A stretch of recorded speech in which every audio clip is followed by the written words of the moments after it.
One sunny day, Nuno decided to explore beyond the familiar pastures and barns. The farm had a dense forest on one side, and within it, there was an old mysterious cave that no one dared to enter. Nuno had heard stories about it, and her curiosity got the better of her.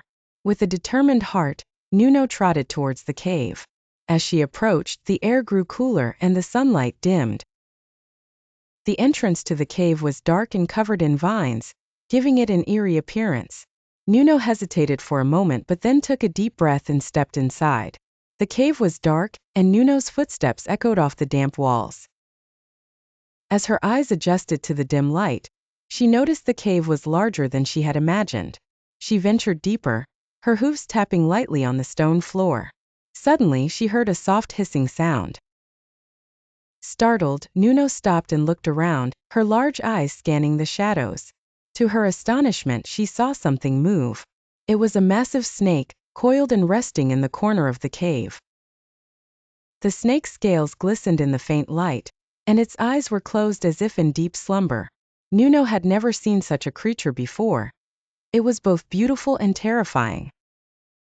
Nuno's heart raced, but her curiosity outweighed her fear. She cautiously took a step closer, her eyes fixed on the snake. The snake stirred, opening one eye to look at her. For a moment, they stared at each other in silence. Nuno's gentle nature sensed no immediate threat, and the snake, surprisingly, seemed more curious than aggressive. Feeling a strange sense of calm, Nuno spoke softly. "Hello, my name is Nuno. I've never seen a snake like you before. Why are you alone in this dark cave?" The snake uncoiled slightly, raising its head to look at Nuno more closely. "I am Saffron, the last of my kind in this forest," the snake replied in a soft, hissing voice. "This cave is my home, where I have lived for many years. The other creatures fear me, so I remain here, alone." Nuno felt a pang of sadness for Saffron. Despite the snake's imposing appearance, she saw loneliness in its eyes. "It's sad to be alone," Nuno said gently. "I know what it's like to feel different.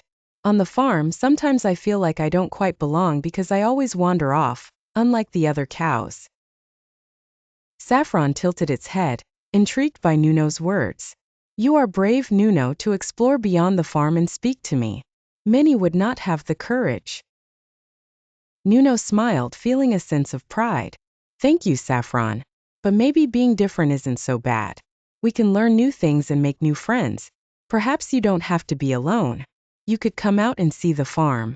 I could introduce you to the other animals."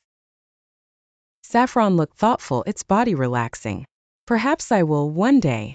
For now, it's enough to have met a friend like you." Nuno nodded, understanding that change takes time.